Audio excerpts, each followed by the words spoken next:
Hello and very warm welcome to all of you. कैसे हैं आप सब? मैं आपका मेंटर और आप देख रहे हैं लर्न इंग्लिश विदाउट रूल्स का रेगुलर सेशन। जैसा कि आप सबको पता है, इन दिनों इस श्रृंखला में आपके सामने नरेशन के एपिसोड्स लाए जा रहे हैं और अब तक हमने इसमें डिफरेंट कैटेगरीज के डायरेक्ट के स्टेटमेंट को इनडायरेक्ट में बदलना सीखा है। साथ ही उन बारीकियों को भी सीखा है जिसके आधार पर अगर क्वेश्चन को तोड़ा या मरोड़ा जाता है तो आप अपनी सूझबूझ की मदद से उसका आंसर ढूंढ सकते हैं और एग्जामिनेशन में इस पर आधारित किसी भी प्रकार के सवाल का सही जवाब दे सकते हैं। उम्मीद तो इतनी है कि आप सबको किसी भी प्रकार की परेशानी हुई है तो आप सबने क्वेश्चन को बढ़ चढ़ कर पूछा है और हमने उसका आसान से आसान शब्दों में निदान आप तक पहुंचाया है और अब तक पढ़े गए नरेशन के सभी एपिसोड्स आपके लिए मजेदार और सिखाने वाले रहे हैं। मैं आप सबसे एक विशेष बात यहां पर और विशेष जोर डाल करके कहना चाहूंगा कि अपनी समस्याओं को बिल्कुल कमेंट बॉक्स में मुझे लिख करके सूचित करें, क्योंकि अगर कोई भी समस्या रह जाती है तो ये आपके लिए आगे जाकर के घटेगी नहीं और ज्यादा बड़ी हो जाएगी और जिस चैप्टर से रिलेटेड ये समस्या है वो चैप्टर फाइनली इनकम्प्लीट रह जाएगा, आप कभी भी उसे पूरा नहीं कर पाएंगे। बहुत सारे बच्चों के मन में ये बात भी होती है, ऐसी दुविधा, ऐसा संशय उनके मन में आता है कि ये एक सोशल प्लेटफॉर्म है, अगर मैं यहां पर सवाल पूछूं तो पता नहीं लोग मेरे बारे में क्या सोचेंगे। अगर आप लोगों के बारे में सोचेंगे तो फिर आपकी समस्या हमेशा के लिए आपके साथ बनी रह जाएगी। इसीलिए आपका दायित्व यह है कि आप लर्नर हैं, विद्यार्थी हैं, आपको सीखना है तो अपनी समस्याओं को बढ़ चढ़ करके कमेंट में जरूर लिखिए। हम आसान से आसान शब्दों में उसका जवाब लेकर के आपके सामने उपस्थित होते रहेंगे। नरेशन की श्रृंखला में पिछले दिन जो एपिसोड आपके सामने रखा गया उसमें हमने बात की कि अगर किसी डायरेक्ट के स्टेटमेंट की शुरुआत यस या नो से होती है तो उसे हम इनडायरेक्ट में बदलते समय किन किन स्टेप को फॉलो करते हैं और किन किन बातों का ध्यान रखते हैं। उम्मीद करता हूं कि ये एपिसोड आपके लिए काफी आसान रहा होगा और आप अच्छे से इसे सीख पाए होंगे। वैसे बच्चे जिनके मन में अभी भी इससे रिलेटेड कोई दुविधा है तो फिर से मैंने जैसा कि पहले कहा है, फिर मैं दोहरा दूं, कमेंट करके मुझे लिखिए जरूर। आज हम यहां पर उपस्थित हुए हैं नरेशन की इस श्रृंखला को आगे बढ़ाने के लिए और एक नए प्रकार के सेंटेंस, जैसा कि आपने ऑलरेडी पढ़ लिया है। आज हम सीखेंगे कि अगर डायरेक्ट के स्टेटमेंट की शुरुआत वोकेटिव केस से शुरू हुई, ओह परेशान नहीं होना है, सेशन के शुरू होने पर ही हम आपको पूरे विस्तार से बताएंगे कि वोकेटिव केस क्या है। इसलिए सेशन में शुरू से अंत तक बने रहिए, बिना स्किप किए हुए देखिए, क्योंकि अगर आप भगा देंगे तो बातों को समझ नहीं पाएंगे ढंग से। बहुत सारे बच्चे होते हैं सीधे सवाल पर पहुंच जाते हैं। सवाल तक पहुंचने से पहले मैं बहुत सारी बातें करता हूं, बहुत सारी छिपी हुई चीजों को समझाता हूं, इसलिए वो देखना बहुत जरूरी है। तो ये हम आज बताएंगे कि वोकेटिव केस से अगर शुरू हो तो उसे इनडायरेक्ट में किस प्रकार बदले। तो चलिए बिना देरी किए सेशन की शुरुआत करते हैं। फटाफट नोटबुक और पेन लेकर के तैयार हो जाइए। देखा जाए कि कोई डायरेक्ट का स्टेटमेंट अगर वोकेटिव केस से शुरू होता है तो उसे इनडायरेक्ट में बदलते समय किन किन बातों का ध्यान रखना चाहिए। चलिए देखा जाए।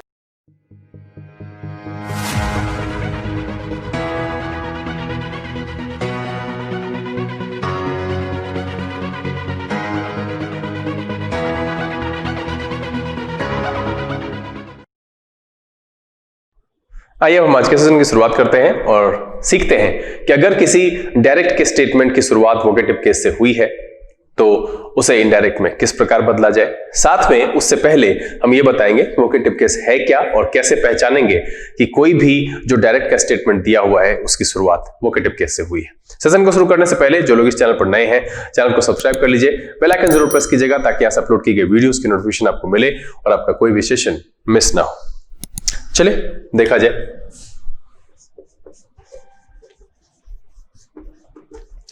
देखिए बच्चे, बहुत सारे लोगों, हो सकता है इंक्लूडिंग यू, कि आपके मन में यह सवाल जरूर आता होगा कि सर कि जिस किसी भी चैप्टर को देखो उसमें सेशंस बहुत ज्यादा होते हैं। देखिए मैं यहां पर सीधा सा है कि मैं प्रोफेशनलिज्म को थोड़ा कम फॉलो करता हूं। मतलब यह है कि व्यावसायिक आधार पर मैं इस क्लास को डिजाइन नहीं किया है मैंने। मैं यहां पर बस इतना समझता हूं कि लर्न इंग्लिश विदाउट रूल्स एक ऐसा प्लेटफॉर्म हो, एक ऐसा चैनल हो जहां पर अगर आप सब्सक्राइबर बनकर के आते हैं या आप इसके वीडियो को देखते हैं, किसी चैप्टर की तलाश में आपकी पहुंच यहां तक होती है तो आपको उतना सारा नॉलेज वहां से मिल जाए कि आपकी जिज्ञासा और एक पॉजिटिविटी आपके अंदर क्रिएट हो ताकि दुनिया में आपकी डिफरेंट सोर्स से ढूंढ करके उसे सीख पाए। मतलब यह है कि एक पॉजिटिविटी मैं यहां पर आपके मन में क्रिएट करना चाहता हूं। इसीलिए हर एक बात, हर एक छोटी छोटी चीज को मैं बड़े विस्तार से आपके सामने रखता हूं। क्या जरूरत है मुझे प्रत्येक दिन जब मैं सेशन शुरू करता हूं तो पिछले दिन का रिव्यू करने का? मैं बस ये चाहता हूं कि आप जिस जगह से शुरू करो वही जगह आपके लिए परफेक्ट हो, आपको पीछे जाना ना पड़े। इसलिए कम से कम शब्दों में मैं पिछले दिन की बात को आपके सामने रख करके नया सेशन शुरू करता हूं।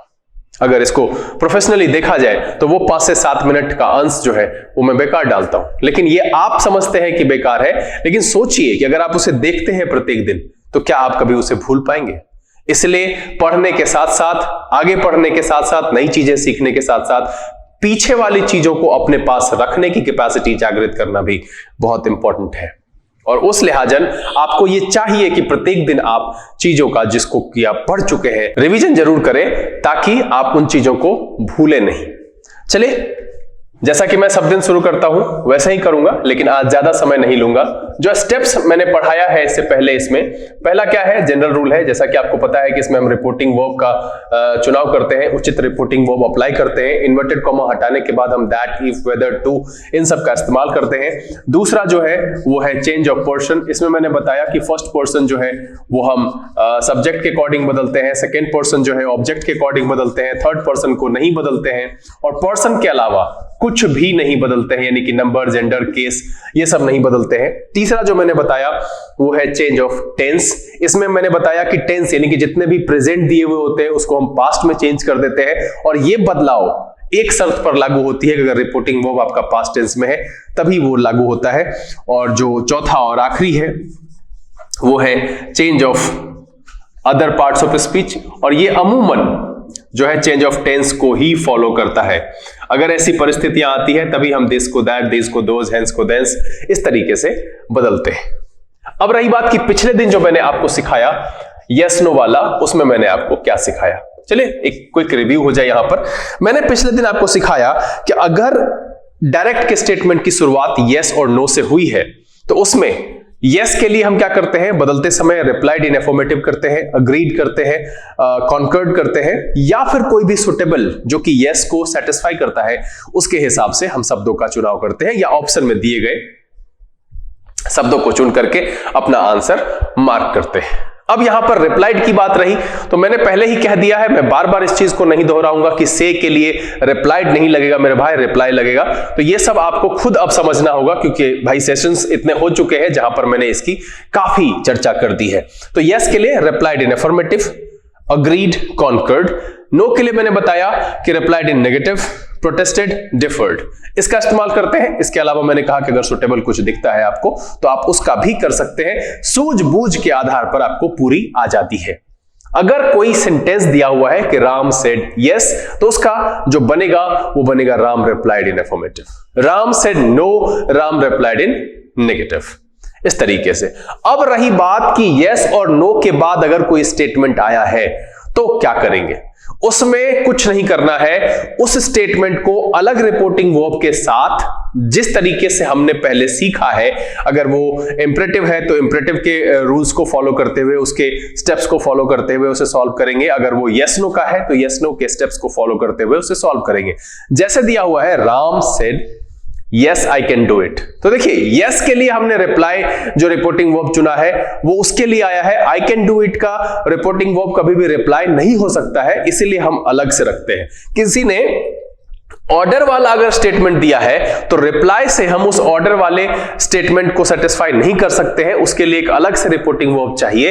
इसलिए हम जो है आगे आने वाले स्टेटमेंट को उसके एप्रोप्रिएट रिपोर्टिंग वर्ब और स्टेप्स को फॉलो करते हुए उसे बनाएंगे। उम्मीद करता हूं कि पिछले दिन की दुविधा यहां पर समाप्त हो गई होगी आपकी। चलिए अब सबसे पहले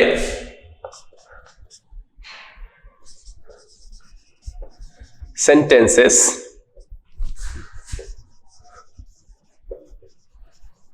बिगनिंग विद वोकेटिव केस। ठीक है, ऐसे सेंटेंस की बात करेंगे जिसकी शुरुआत वोकेटिव केस से शुरू हुई हो, मतलब जिससे वोकेटिव केस से जिसकी शुरुआत हुई हो। आपके मन में आएगा कि सर ये वोकेटिव केस है क्या। तो इसको आसान शब्दों में अगर आपको मैं हिंदी में कहूं तो आपने बचपन में कारक पढ़ा होगा, केस का मतलब कारक ही होता है, आपने वो पढ़ा होगा, और आपने संबोधन कारक पढ़ा होगा कि वैसे शब्द जिससे हम किसी को बुलाते हैं, पुकारते हैं, संबोधित करते हैं, और अगर इसको टिपिकली अगर मैं डिफाइन करूं तो आप कह सकते हैं कि a noun or pronoun is said to be in vocative case if it is used to call or to get the attention of a person or persons. मतलब यहां पर यह है कि ऐसा नाउन या प्रोनाउन वोकेटिव केस में कहलाता है अगर उसका प्रयोग किसी को बुलाने के लिए या किसी का अटेंशन प्राप्त करने के लिए लोग या लोगों यानी एक या एक से ज्यादा व्यक्ति के लिए किया गया हो। मैंने पहले ही कहा, एक बार फिर से सुन लीजिए, a noun or pronoun is said to be in vocative case if it is used to call or get the attention of a person or persons. सीधा सीधा है, आसान शब्दों में संबोधन के लिए जो हम शब्द यूज करते हैं, क्या यूज करते हैं? Friends, gentleman, ladies and gentleman, ठीक है, बॉयज, इडियट्स। तो इस तरीके के शब्द जिसको कि किसी को पुकारने के लिए या किसी का अटेंशन प्राप्त करने के लिए बोला गया हो उसको कहते हैं वोकेटिव केस। अब इसको कई तरीके से बना सकते हैं। मैंने शुरू में ही कहा है कि एपिसोड थोड़ा सा लंबा हो जाएगा क्योंकि मैं सारी बातों को यहां पर समराइज करके आपके सामने रख देता हूं ताकि आज के बाद से किसी भी प्रकार के वोकेटिव केस के आंसर जो कि ऑप्शन में आपको दिखे तो आप फंसिए नहीं, घबराइए नहीं, आपके मन में यह सवाल ना आए कि सर ने ऐसा तो कुछ बताया नहीं तो मैं कैसे बनाऊं। ठीक है, तो सबसे पहले इसको एस्टैब्लिश क्या करेंगे? वोकेटिव केस कहने का मतलब है कि संबोधन कैसा हो सकता है। ऐसा हो सकता है, he said to the people, ऐसे आपको दिख सकता है, friends, here I am to help you, to help you। ये ऐसे हो सकता है। तो देखिए यहां पर जो ये फ्रेंड शब्द है ये किसको पुकारने के लिए यूज हुआ है? ये पीपल यानी कि लोगों को बुलाने के लिए जो कोई भी वक्ता है, जो कोई भी स्पीकर है, उसने क्या किया है?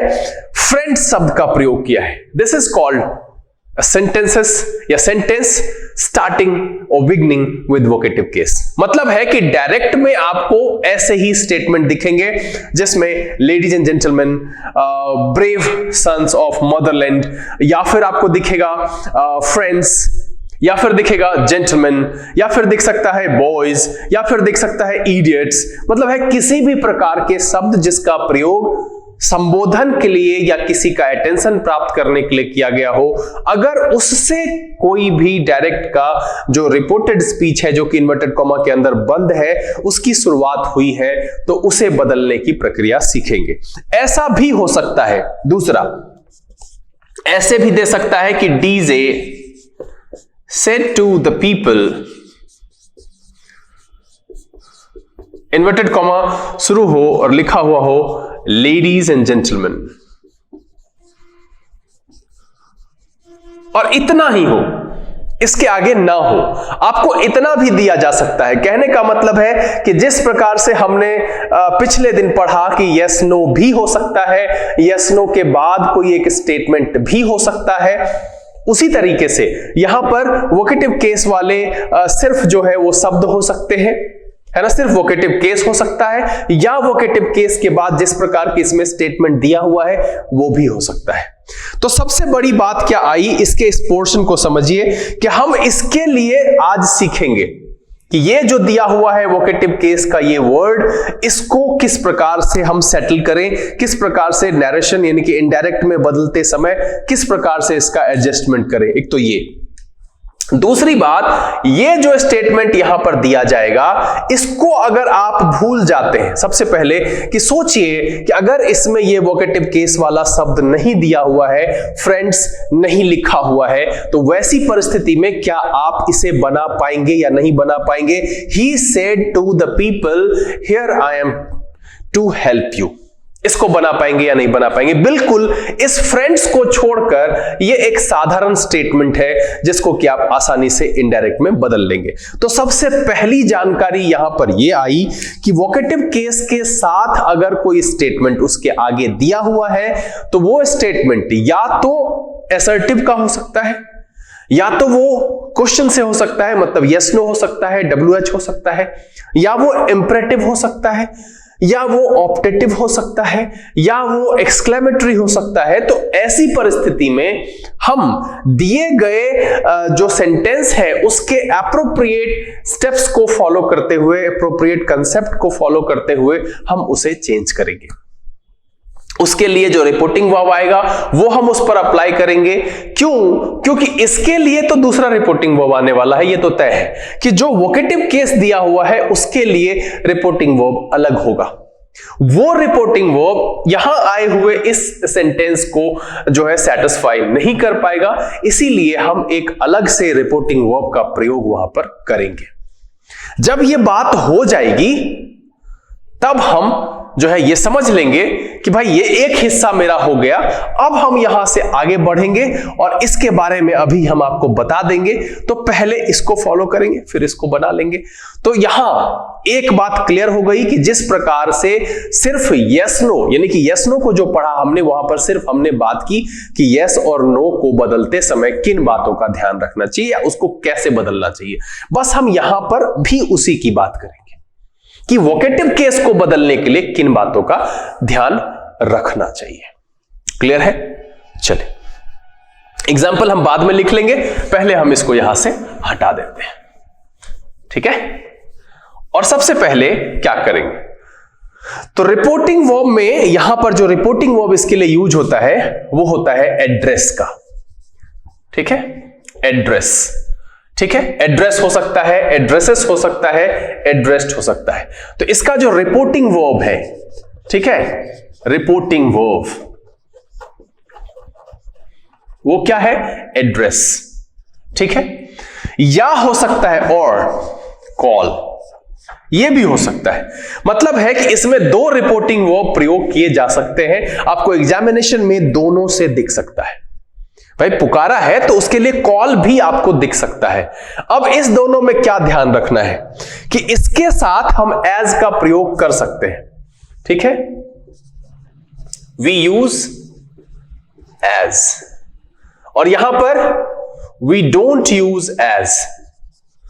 ये मैं ऐसे इसलिए बता रहा हूं ताकि ये आपको आसानी से समझ में आ जाए। क्या करना है कि अगर एड्रेस लगा रहे हैं तो हम एज का प्रयोग करते हैं, और कॉल लगा करके दिया गया है तो वहां पर एज का प्रयोग नहीं करते। ये बात पहले से आप क्लियर कर लो कि यहां पर दो प्रकार के रिपोर्टिंग वर्ब, वोकेटिव केस अगर दिया हुआ है उसको बदलने के लिए प्रयोग किया जाएगा।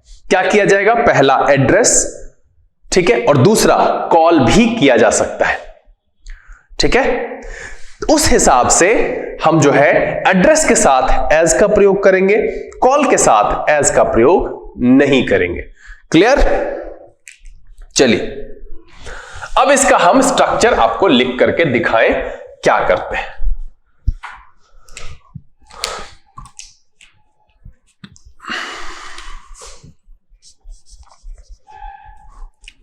How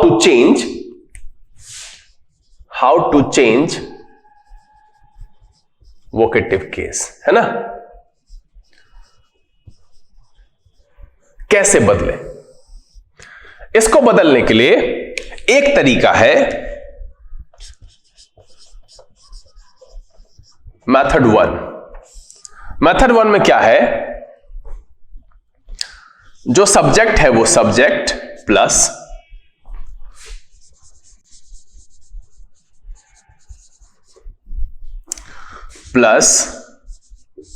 object plus as plus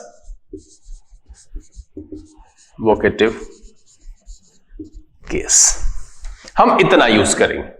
मतलब यह है कि अगर पहला मेथड मैंने बताया कि यहां पर जो पहला तरीका है वो ये है कि हम यूज करें subject plus addressed plus object. अब फिर यहां पर यह सवाल नहीं पूछेगा क्या सर हर बार एड्रेस्ड यूज करेंगे, क्या एड्रेस यूज नहीं कर सकते, एड्रेसेस यूज नहीं कर सकते? तो बंधु बिल्कुल कर सकते हैं। ये आपको अपनी समझदारी होनी चाहिए कि अगर डायरेक्ट में से दिया हुआ है तो एड्रेस यूज करेंगे, सेज दिया हुआ है तो एड्रेसेस यूज करेंगे। हम बार बार क्या लिखेंगे उसको? इतनी बार बता चुका हूं कि यह सवाल अब आपके मन में नहीं आना चाहिए।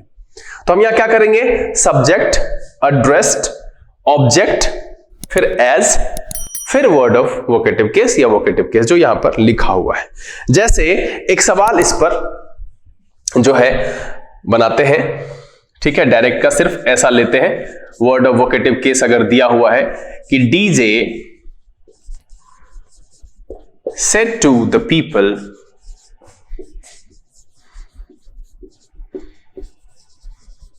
लेडीज एंड जेंटलमैन,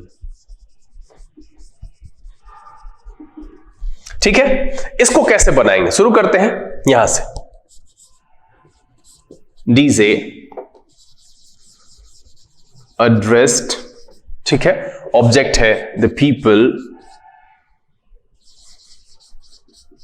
ठीक, फिर क्या है एज। यहां तक तो वही फॉलो किया हम, इस स्टेप को पहला स्टेप एस्टेब्लिश कर रहे हैं, कंफ्यूज नहीं होइएगा, यहां पर हम दूसरे की भी बात करेंगे, ठीक है। Subject addressed object as vocative case, वही किया हमने, subject addressed object as ladies and gentleman. और देखिए ये आपका इनडायरेक्ट बन के रेडी है या नहीं है। इसका क्या है इनडायरेक्ट, इसका क्या हो जाएगा, सीधा सीधा इसका आसानी से बन गया कि DJ address the people as ladies and gentleman. DJ address the people as ladies and gentleman, ठीक है। आप यहां पर सिंपल सिंपल समझ जाइए आसानी से कि हमने इसमें क्या किया, इस स्टेप को फॉलो किया।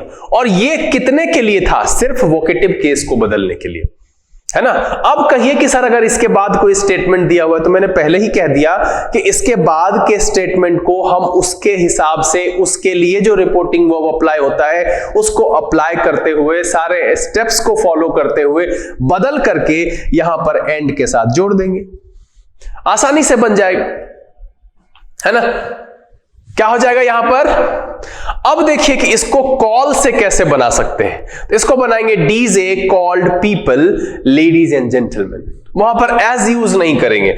जैसे अगर इसको कॉल से बनाना है, मैंने पहले ही अभी बताया कि एक तो हम एड्रेस से बना सकते हैं, एक हम कॉल से बना सकते हैं, ठीक है। एक हम एड्रेस से बना सकते हैं, एक हम कॉल से बना सकते हैं। तो यहां पर जब हम एड्रेस से बनाए तो हमने एज का यूज किया, लेकिन अगर कॉल से बनाएंगे तो क्या हो जाएगा, DJ called the people ladies and gentleman, ठीक है। DJ call the people ladies and gentleman, simple ऐसे बना देंगे इसको, कोई दिक्कत नहीं है।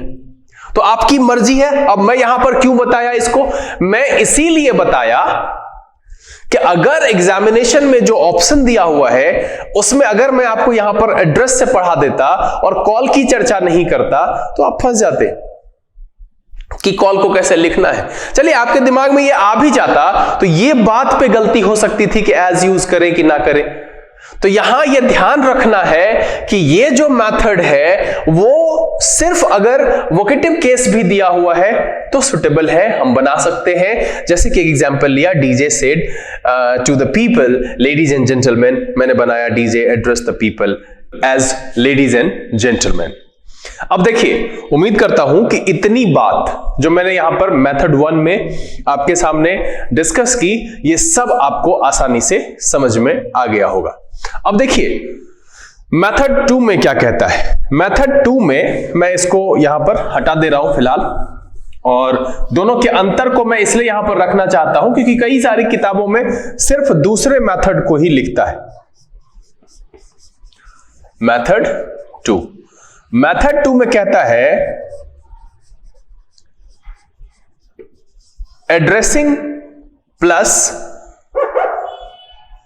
Object plus as plus word of, या आप वर्ड ऑफ नहीं लिखता चाहते तो सीधा सीधा यहां पर लिखेंगे वोकेटिव केस, वोकेटिव केस। इतना लिखता है और कहता है कि आगे जो स्टेटमेंट है उसको आप सब्जेक्ट के साथ कैरी फॉरवर्ड करें। कैरी फॉरवर्ड करने का मतलब यह है कि यहां पर यह कहा जाता है कि आप, जैसा मैंने एक सेंटेंस लिया था ना अभी डीजे वाला, मैं यहां पर फिर से जो है लिख देता हूं ऊपर में, और दोनों के बेसिक अंतर को समझिए क्या कह रहा है। मैं अब यहां पर पूरा स्टेटमेंट लिख रहा हूं डायरेक्ट का, जिसे मैं आपको सॉल्व करके बताऊंगा। कह रहा है कि DJ said to the people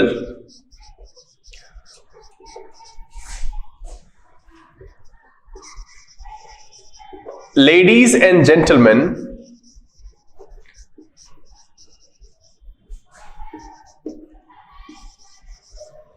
are you ready to rock the party? ठीक है, मान लीजिए कि यह सवाल आपको दिया गया है और इसकी बिगनिंग वोकेटिव केस से हुई है। यहां पर देखिए कि आपको यह वोकेटिव केस आपको दिख रहा है कि लेडीज एंड जेंटलमैन यहां पर लिखा हुआ है। तो मेथड 1 से अगर हम बनाएंगे तो हम शुरुआत कैसे करेंगे? हम करेंगे DJ address the people as ladies and gentleman, और उसके बाद जो ये स्टेटमेंट यहां पर है कि are you ready to rock the party, ये क्या है? ये मेरा यस नो क्वेश्चन है। तो यस नो क्वेश्चन को सॉल्व करने के लिए जैसा हम लगाते हैं आस्क्ड या इंक्वायर्ड ऑफ, तो उसी के हिसाब से हम फॉलो करेंगे। इफ लगाते हैं, वेदर लगाते हैं, जो क्वेश्चन में यस नो की कैटेगरी को कन्वर्ट करने के लिए इनडायरेक्ट में मैंने स्टेप्स बताए हैं, उन सबको फॉलो करेंगे। ये तो पहले मेथड से हो गया। लेकिन अब सोचिए कि दूसरे मेथड में भी हम क्या करेंगे कि addressing the people as ladies and gentleman, और तब जाकर के इसके आगे हम जो है वो डीजे शब्द को लगा करके आगे बनाएंगे। ये सही है। लेकिन अगर यहां पर ये नहीं दिया हुआ है, मैं आपको यहां कंफ्यूज नहीं कर रहा हूं, इस बात को समझिएगा। यहां पर कंफ्यूज करने की का जो है कोई उद्देश्य मेरे साथ नहीं है आपके लिए कि मैं आपको कंफ्यूज करूं। अगर सिर्फ इतना दिया हुआ है तो क्या आप मेथड 2 अप्लाई कर पाएंगे? नहीं कर पाएंगे। मेथड 2 अप्लाई करेंगे तो ये addressing the people as ladies and gentleman, ये आपको इनकम्प्लीट लगेगा सुनने में और ये सेंस नहीं देगा। तो ऐसी परिस्थिति में हम क्या करेंगे? मतलब यहां पर यह है कि अगर मेरे डायरेक्ट के स्टेटमेंट में सिर्फ वोकेटिव केस दिया हुआ है, जैसे दिया हुआ है कि Rohan said to the people friends, ऐसा दिया हुआ है, Rohan said to the boys friends, अगर सिर्फ इतना दिया हुआ है तो दूसरा मेथड मेरा काम नहीं करेगा, उसको हम नहीं अप्लाई करेंगे। तब हम पहले मेथड से बनाएंगे कि Rohan address the people as friends, Rohan address the people as friends, या फिर Rohan call the people friends. आप दोनों तरीके से बना सकते हैं, कॉल लगा करके, एड्रेस लगा करके। ध्यान ये रखना है कि एड्रेस लगाएंगे तो आगे एज लगाएंगे, कॉल लगाएंगे तो एज नहीं लगाएंगे। अब ये मेथड 1 और मेथड 2, यहां पर बात यह है कि मेथड 1 जो है किसी भी परिस्थिति में अप्लाई हो जाता है। मतलब ये कि अगर इन्वर्टेड कॉमा के अंदर सिर्फ वोकेटिव केस दिया हुआ है तो भी अप्लाई होता है, वोकेटिव केस के साथ एक स्टेटमेंट भी दिया हुआ है तो भी अप्लाई होता है। ठीक है। लेकिन मेथड 2 जो है ये तब अप्लाई करना सही है जब वोकेटिव केस के साथ साथ एक और स्टेटमेंट दिया हुआ है।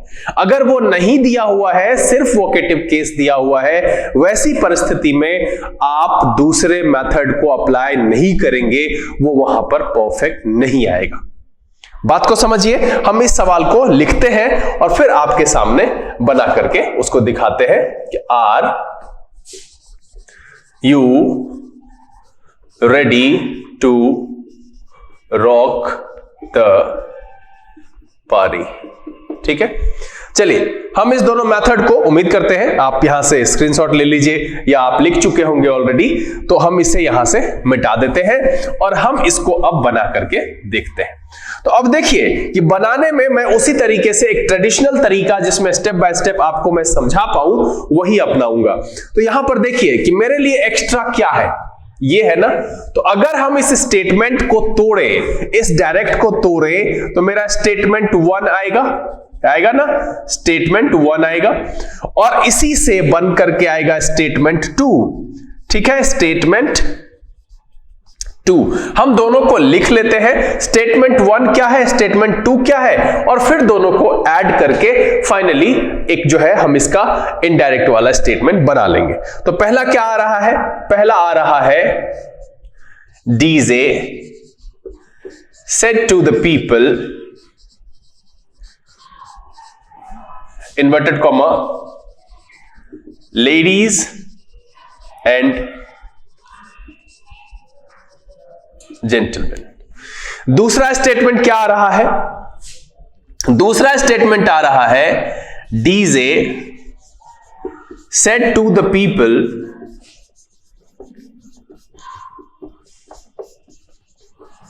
are you ready to rock the party? ठीक है, ये आपका स्टेटमेंट यहां पर आ गया 2। मैं इस तरीके से क्यों बताता हूं? मैं इस तरीके से इसलिए बताता हूं ताकि आप आसानी से समझ पाएं कि मैंने इसमें किया क्या। मैं सीधे सीधे चाहता तो इसको इनडायरेक्ट में चेंज कर देता और आपको समझाने की कोशिश करता, लेकिन इस तरीके से आप कितने भी बड़े स्टेटमेंट के साथ आते हैं, कितना भी बड़ा स्टेटमेंट अगर आपको दिया जाता है कन्वर्ट करने के लिए, तो कम से कम जब आप फंसेंगे तो इस तरीके से तोड़ करके बना तो सकेंगे।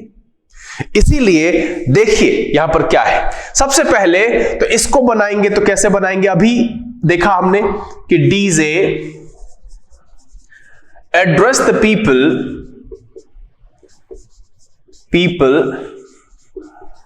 as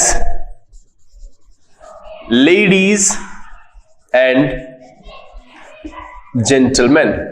ये आपका कन्वर्ट हो गया कि DJ address the people as ladies and gentleman. आप इसको दूसरे तरीके से भी लिख सकते हैं कि DJ called people ladies and gentleman. यहां पर बस ध्यान ये रखना है कि जब हम कॉल्ड लिखेंगे तो एज नहीं लिखेंगे, और एग्जामिनेशन में भी अगर आपके ऑप्शन में कॉल्ड दिखता है तो ये वहां पर तय कर लीजिए कि आगे एज नहीं होना चाहिए।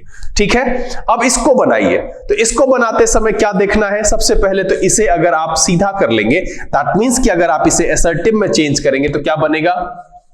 You are ready to rock the party. अब ऐसा मैंने क्यों किया? क्योंकि मैंने आपको शुरुआत में यह बताया है कि अगर हम इसको इस तरीके से बनाते हैं तो गलतियों की संभावना कम हो जाती है, क्योंकि इनडायरेक्ट में जो रिपोर्टेड स्पीच के अंदर का स्टेटमेंट होता है वो अक्सर असर्टिव यानी कि अफर्मेटिव और नेगेटिव में ही बदल कर रह जाता है। तो इसको बनाएंगे तो क्या बनाएंगे? ये बनेगा डीजे आस्क्ड, क्योंकि ये क्वेश्चन है, यस नो क्वेश्चन है, हेल्पिंग वर्ब शुरुआत में है, आस्क द पीपल। और चूंकि यस नो क्वेश्चन में आपको पता है कि इन्वर्टेड कॉमा हटाते हैं तो हम इफ या वेदर में से एक का प्रयोग करते हैं। इफ लगा दिया कि DJ ask the people if. अब यहां पर क्या हो जाएगा? यू किसके लिए होगा? तो ये लोगों के लिए, पीपल के लिए होगा। इफ दे, चूंकि रिपोर्टिंग वर्ब मेरा पास्ट में है इसलिए आर जो है वर यानी कि वॉज और वर में, चूंकि यहां दे लगा हुआ है तो इसलिए वर्ड में चेंज होगा। दे वर रेडी, बाकी तो वही है, टू रॉक द पार्टी। अब देखिए कि आपका दूसरा स्टेटमेंट भी चेंज हो गया। क्या चेंज हो गया? कि DJ said to the people are you ready to rock the party। ये चेंज हो गया, DJ asked the people if they were ready to rock the party।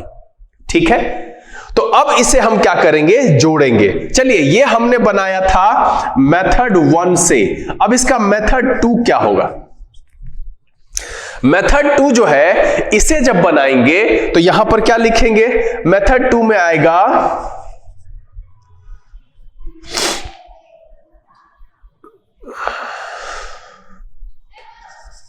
addressing the people as ladies and gentlemen, है ना? Addressing the people as ladies and gentleman, ये इसका method 2 से हम बनाएंगे। तो देखिए, मैंने मेथड 2 से बनाने के लिए क्यों मना किया और किस परिस्थिति में मना किया, ये समझिए कि अगर सिर्फ ये दिया हुआ है तो आपके लिए मेथड 1 इज एप्रोप्रिएट। मतलब ये है कि अगर सिर्फ वोकेटिव केस दिया हुआ है इन्वर्टेड कॉमा के अंदर तो आप मेथड 1 से बनाइए कि आपको सब्जेक्ट लिखना है, एड्रेस लिखना है, ऑब्जेक्ट लिखना है, एज लगाना है और जो वोकेटिव केस दिया हुआ है वो लगाना है। तो क्या बनेगा? DJ address the people as ladies and gentleman. उस परिस्थिति में अगर आप इस तरीके से बनाएंगे तो अधूरा हो जाएगा, क्योंकि इसके बाद मुझे एक स्टेटमेंट चाहिए। अब हम क्या करते हैं, अब हम रिजल्टेंट आंसर लेकर के आते हैं। रिजल्टेंट आंसर क्या होगा, तो इसका जो ये स्टेटमेंट है हम यहां से हटा लेते हैं, ठीक है। और स्टेटमेंट 2 जो है इसे भी हम यहां से हटा देते हैं, क्योंकि हम बना चुके हैं फाइनली उसके दोनों टुकड़े को। अब जोड़ने का काम हम यहां पर करेंगे कि हम इसको जोड़ेंगे कैसे। तो जोड़ेंगे तो क्या करेंगे, अगर हम पहले मेथड के हिसाब से चले तो यहां पर डीजे हम ऑलरेडी लिख चुके हैं, है ना। तो यहां पर जो है डीजे यहां से हटा देंगे। क्यों, क्योंकि हमने पहले स्टेटमेंट में डीजे लिख दिया है, इसीलिए जो है हम दोबारा नहीं लिखेंगे। अब यहां पर देखिए कि पहले स्टेटमेंट में पीपल भी लिख दिया है, तो हमने इसको भी हटा देना है, ठीक है। अब मेरा सेंटेंस जो पहले के साथ फाइनली बनेगा वो क्या बनेगा, एंड लगाएंगे यहां पर कि DJ address the people as ladies and gentleman and asked if they were ready to rock the party. तो पहला क्या बनेगा, जो इसका पहला बना मेथड 1 से जो बना वो क्या बनेगा, वो बनेगा डीजे एड्रेस द पीपल। हमने कुछ नहीं किया है, दोनों स्टेटमेंट को अलग अलग तोड़कर उसको बनाया, जोड़ा। जोड़ने में क्या किया कि हमने ये देखा कि पहले वाले स्टेटमेंट जो मेरा शुरू में आ रहा है उसमें हमने क्या लिखा है, तो हमने उसमें डीजे लिखा इसलिए दोबारा नहीं लिखा, हमने इसमें पीपल लिखा इसलिए दोबारा नहीं लिखा, और कोई बात नहीं है। अब इसके बाद जब हम इसको लिख रहे हैं एज लेडीज एंड जेंटलमैन, अब यहां से उठाएंगे एंड, उसके बाद क्या हो जाएगा asked if they were ready to rock the party। हो गया। तो मेरा मेथड 1 से बना DJ said to the people ladies and gentleman are you ready to rock the party का जो बन गया DJ address the people as ladies and gentleman and asked if they were ready to rock the party। तो अब यहां पर से हम पहला हटा देते हैं, इसको मेथड 1 से मेरा आ गया। अब मेथड 2 का देखते हैं कि क्या करना है, ठीक है। यहां पर जो है मेथड 2 लिखा हुआ है। अब इसको बनाते समय हमने यहां पर सब्जेक्ट की चर्चा नहीं की है ना, इसमें हमने सब्जेक्ट की चर्चा नहीं की है। क्या किया है, D addressing the people as ladies and gentleman. तो यहां पर मुझे डीजे लिखना पड़ेगा ना, है ना। डीजे आस्क्ड इफ, और बाकी वैसे ही रह जाएगा if they were ready to rock the party। अब आपके मन में होगा कि सर आपने यहां से people क्यों हटाया, क्योंकि देखिए कि people को ऑलरेडी हमने यहां मेंशन किया है, तो दोबारा क्यों लिखेंगे। तो यहां पर जो मेथड 2 बनेगा वो बनेगा addressing the people as ladies and gentleman DJ asked if they were ready to rock the party, कि लोगों को लेडीज एंड जेंटलमैन कहकर पुकारते हुए डीजे ने पूछा क्या आप सब पार्टी रॉक करने के लिए तैयार है। Are you ready to rock the party को जो कन्वर्ट किया कि डीजे आस्क्ड। अब यहां पर डीजे क्यों लिखा हमने, क्योंकि मेथड 1 में हमने डीजे पहले लिख दिया था, इसमें नहीं लिखा। तो चूंकि हमने इस मेथड 2 की शुरुआत एड्रेसिंग से की है, इसलिए मुझे सब्जेक्ट लिखना पड़ा आगे कि addressing the people as ladies and gentleman DJ asked if they were ready to rock the party. तो बात यहां पर क्या आई, इसे हम यहां से हटा दें। मैंने इसको आसान तरीके से तोड़ करके बना दिया। अब यहां पर देखिए कि सेंटेंस का पहला हिस्सा जो है, जो हमने चेंज किया है मेथड 1 में कह लीजिए या मेथड 2 में कह लीजिए, उसमें हमने वोकेटिव के जो स्टेप्स हैं जो मैंने आपको बताया कि क्या करेंगे, सब्जेक्ट लिखेंगे, एड्रेस लिखेंगे, ऑब्जेक्ट लिखेंगे, उसके बाद एज लिखेंगे और वर्ड ऑफ वोकेटिव केस लिखेंगे। वही लिखा है, सब्जेक्ट लिखा, एड्रेस लिखा, ऑब्जेक्ट लिखा, एज लिखा, वर्ड ऑफ वोकेटिव केस लिखा। अब अगर उसके बाद यानी कि डायरेक्ट के स्टेटमेंट में इन्वर्टेड कॉमा के अंदर वोकेटिव केस के बाद अगर कोई स्टेटमेंट दिया हुआ है, अगर वो असर्टिव का है तो उस पर असर्टिव के नॉर्म लगाएंगे।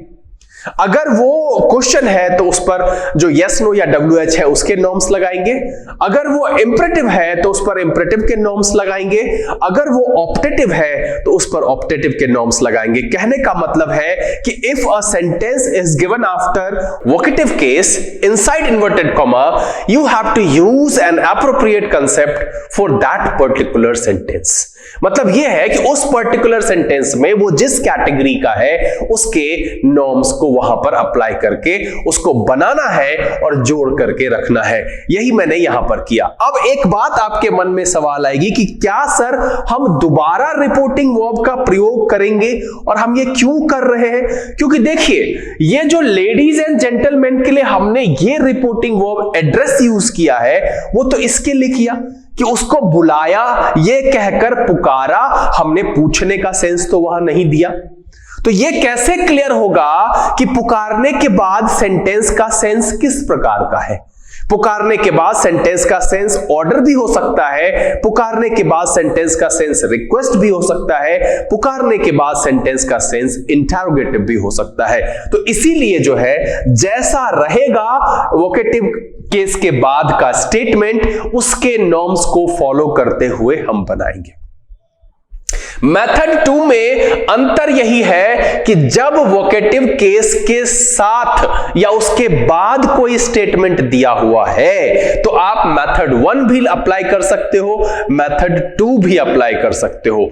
लेकिन अगर सिर्फ और सिर्फ वोकेटिव केस इन्वर्टेड कॉमा के अंदर दिया हुआ है, वैसी परिस्थिति में आपको मेथड 2 अप्लाई नहीं करना चाहिए, मेथड 1 से बनाइए। उम्मीद करता हूं कि यह बात आपको अच्छे से समझ में आ गई होगी।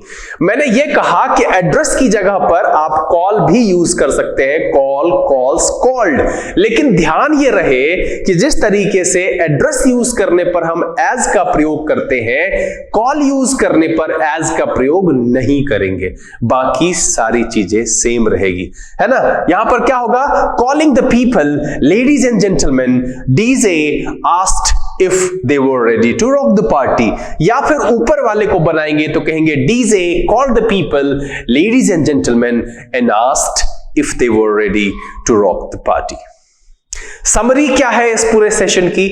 समरी ये है कि वोकेटिव केस वैसा नाउन या प्रोनाउन होता है जिसका प्रयोग किसी को बुलाने या उसका अटेंशन प्राप्त करने के लिए किया जाता है। मैंने क्या कहा था? A noun or pronoun is said to be in vocative case if it is used to call or to get the attention of a person or persons।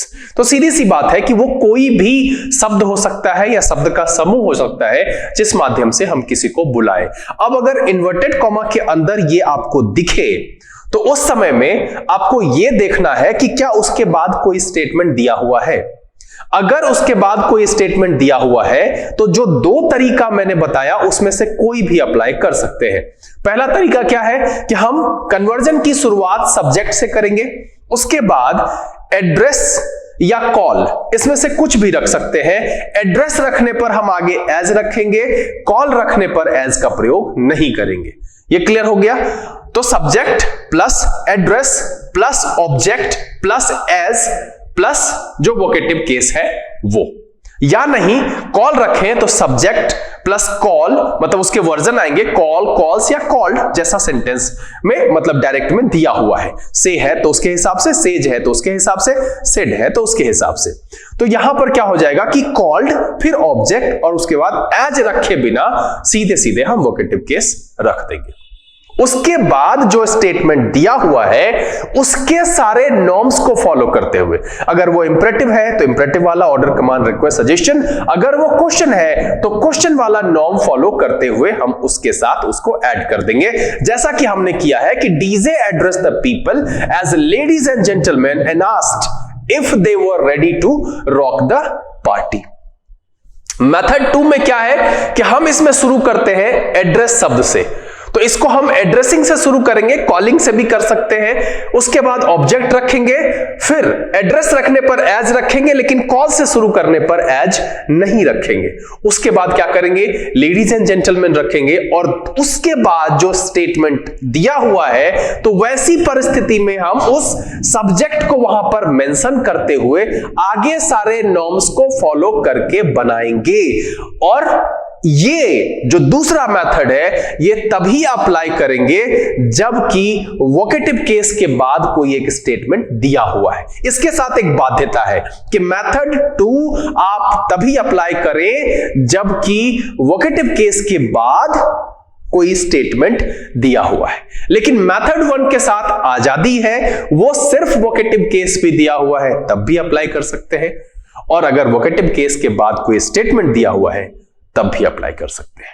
उम्मीद करता हूं कि यह सेशन आपके लिए बहुत सारी पुराने कंफ्यूजन को सुलझाने वाला रहा, और बहुत सारी उलझने जो मन में कहीं ना कहीं चल रही थी कि इसका निदान कहीं पर ऐसे बना देता है, कहीं ऐसे, उन सब को हल कर पाने में सफल रहा है। अगर इसमें अभी भी कोई सवाल है, कुछ भी ऐसा है, तो आप नीचे कमेंट में लिख करके मुझे सूचित जरूर करें। आपका सवाल मुझे परेशान नहीं, खुश करता है। क्यों? क्योंकि मुझे यह महसूस होता है कि आप उसमें इन्वॉल्व हो रहे हैं, आप पढ़ रहे हैं, सीख रहे हैं, और मेरे द्वारा की गई मेहनत सही जगह तक पहुंच रही है। उम्मीद करता हूं कि यह वीडियो आपके लिए काफी रोचक रहा। ये वीडियो आपको पसंद आया, अगर ये वीडियो अच्छा लगा आप इसे लाइक कर दें। अगर आपने चैनल सब्सक्राइब नहीं किया है प्लीज सब्सक्राइब कर लीजिए, बेल आइकन जरूर प्रेस कीजिएगा ताकि यहां से अपलोड की गई वीडियोस की नोटिफिकेशन आपको मिले और आपका कोई भी सेशन मिस ना हो। जो लोग यहां पर पहले से जुड़े हुए हैं वो इसे ज्यादा से ज्यादा सोशल नेटवर्किंग साइट पर शेयर करें। पढ़ें, पढ़ाएं, खुश रहें, मस्त रहें। समय है यहां से विदा लेने का, लेकिन जाने से पहले मैं आपसे एक बात कहूंगा कि अगर इस तरह के सेंटेंसेस आपको कहीं पर डायरेक्ट के दिखते हैं, कोई रेफरेंस बुक आपके पास है, तो आप उसमें से 2, 4, 10 को बना करके, बदल करके दोनों मेथड से देखिए। क्या परेशानी होती है लिख करके मुझे बताइएगा जरूर। घर में रहिए, खुश रहिए, पढ़ते जरूर रहिएगा। लर्न इंग्लिश विदाउट रूल्स के सेशन से this is BK Singh signing off. Keep reading, keep practising. Thank you, God bless you.